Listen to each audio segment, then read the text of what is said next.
was in shambles after I read this book. In shambles. I loved this book and hated it and loved it all at the same time. It was amazing. 10 out of 10. Loved every single part of it. Couldn't bring myself to watch the show. Because if you know, you know. I just love John Green. Like, he is one where there's only been one book that I've read by him that I couldn't finish. And that was Turtles All the Way Down. Which, I don't know if I just wasn't in the mood or what. But I've read, like, Fault in Our Stars, Paper Towns, Looking for Alaska. First off, Paper Towns, I'll make a video about this later.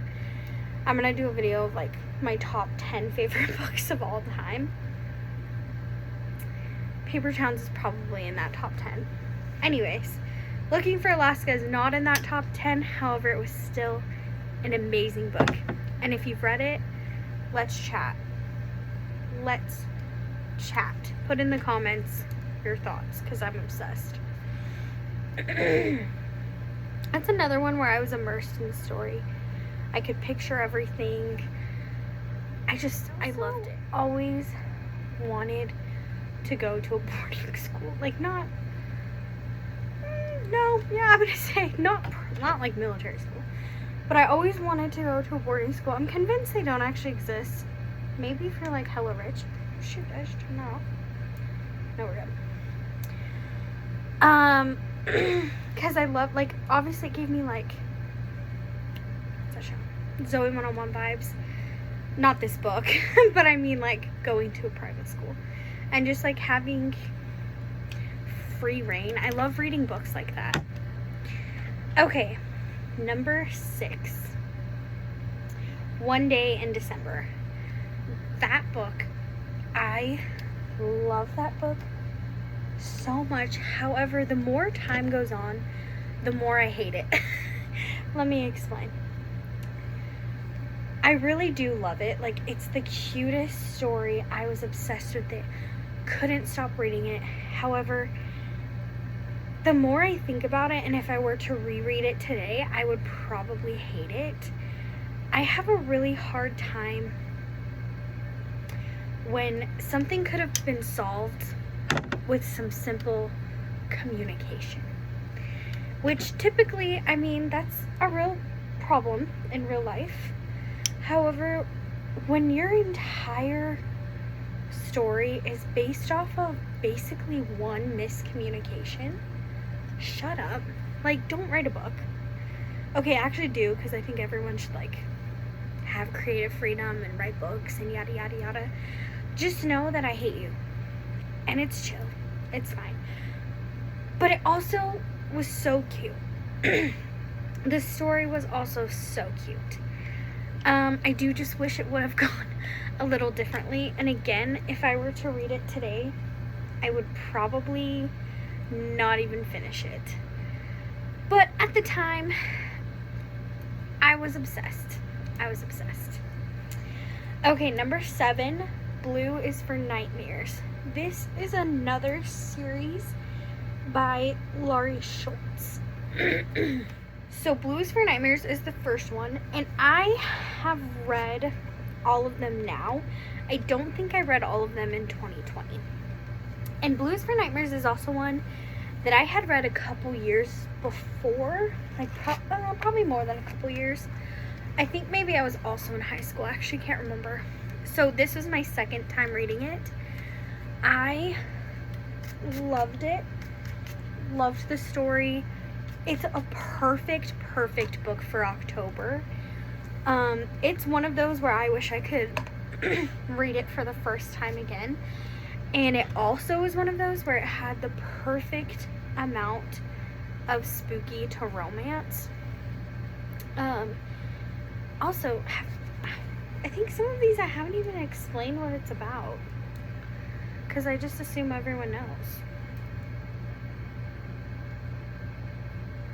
My bad. Well, I'll tell you what this one is about. This one is about It's again about a boarding school, which is funny. And it's about this girl who is a witch, and she can like do spells and stuff, and some spooky things start happening to her. I believe, I'm trying to remember. No, she starts having visions. That's what it is. But in like really spooky ways. It's so good. Honestly, I don't remember the full story of the first one, because since I've read all of them, they all kind of mesh together in my head. My one issue with this series, and actually it like genuinely pisses me off, is the first, I want to say 4, because I think there's 5. The first 4 are books, and then the last one is a graphic novel. Who in the hell does that? I literally was so annoyed. Like, I understand having maybe 2 versions, like or just pick. Have a series, have it be all graphic novels. Have another series, have it be all novels. Why are we be so for real with me?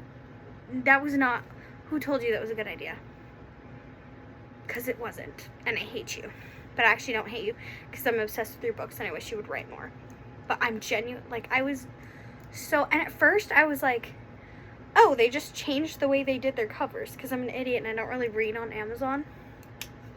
I still would have bought it, because I have to know what happens at the end. It gets here, and I flip it open, and it's a graphic novel.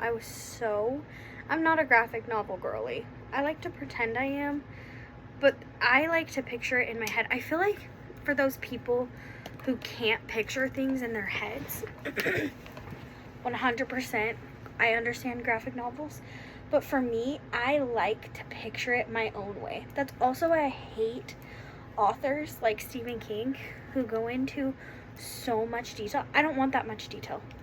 I want to picture it how I want to picture it. And in fact, most of the time, even if a book describes someone, and I think this is why it doesn't bug me so much when actors, okay, let me start over. I will read a book, and in the book, it'll say, so-and-so has blue eyes. I will picture them however the hell I want. If I want them to have blue eyes, I'll picture blue eyes. If I want them to have green eyes, I'll picture green eyes. If I want them to have no eyes, I will picture no eyes. I will picture however I want. And I think that's also why I don't hate, for example, Pretty Little Liars.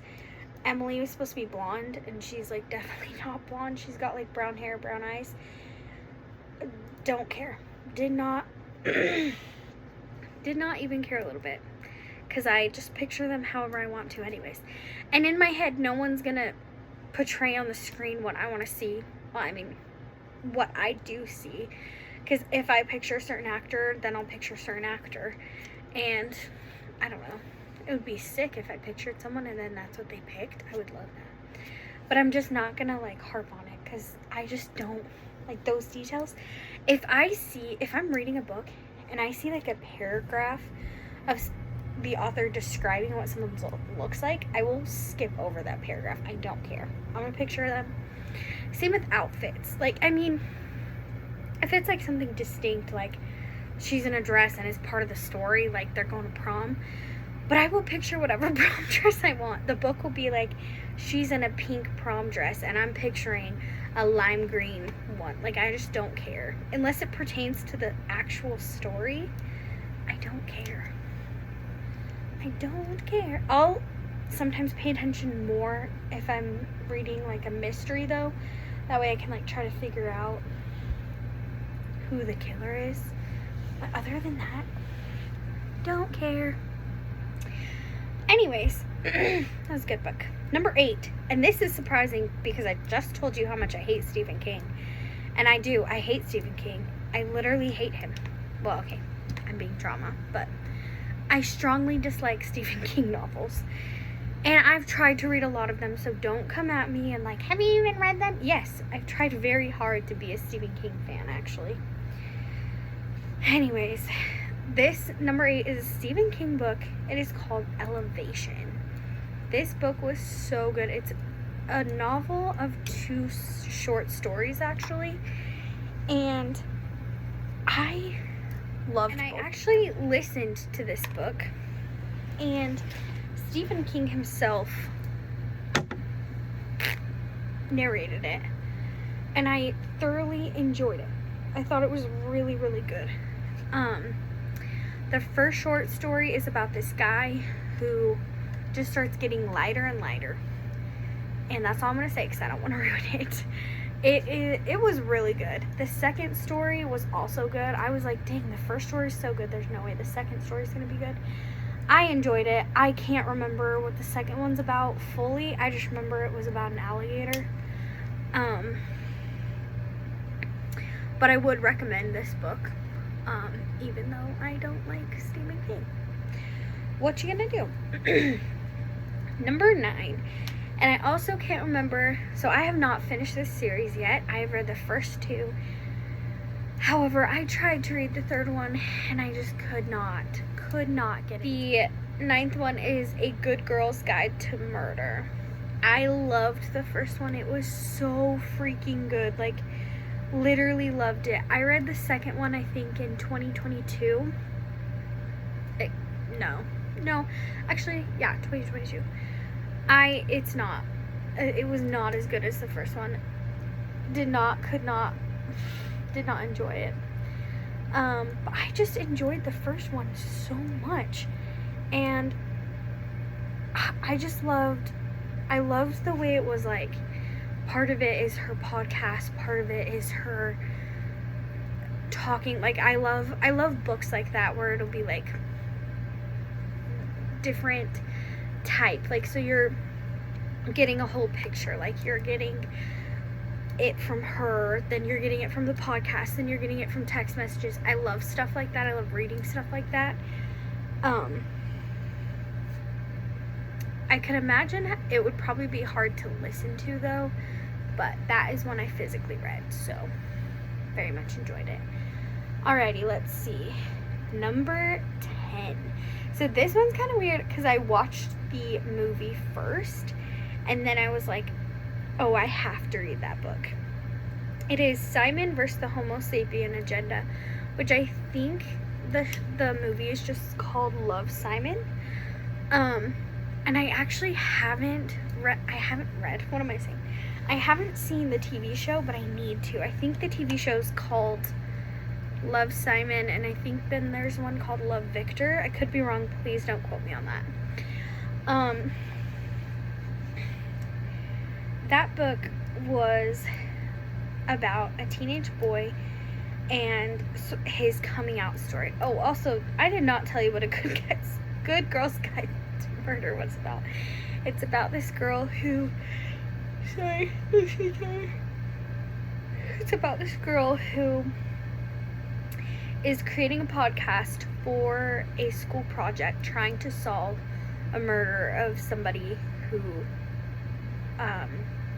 she's not trying to solve the murder, she's trying to prove it wrong, because what happened is this girl was murdered, then her boyfriend admitted to doing it, and then he killed himself, and she doesn't think that that's the real story, so it's just her trying to like figure out the real story. Such a good book.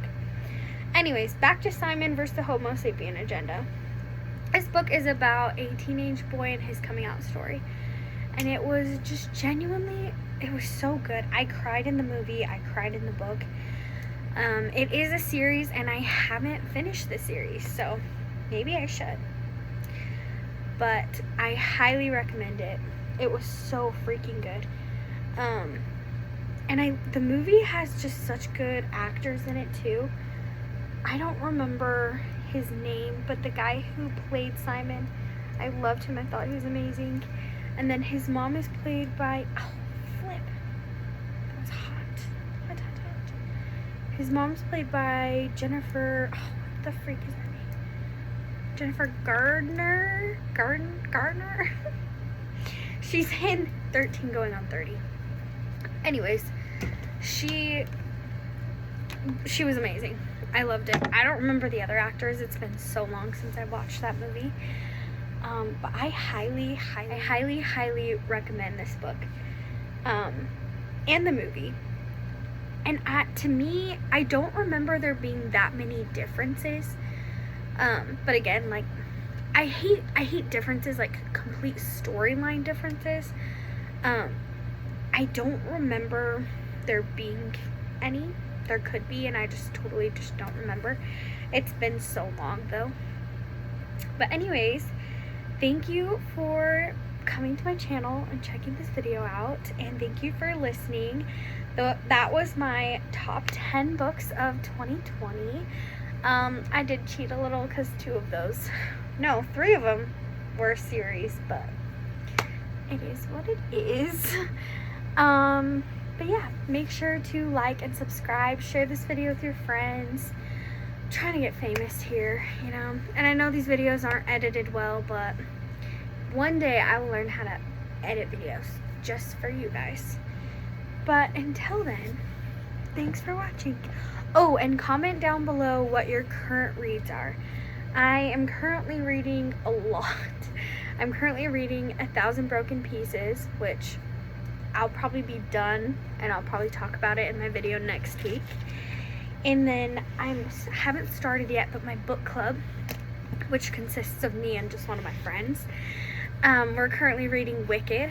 Haven't started that, and not the Wicked that you're thinking. It's not the one about the 2 witches. It's a completely different book.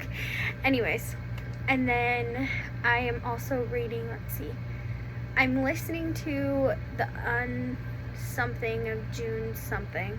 Clearly it's not sticking in my head well.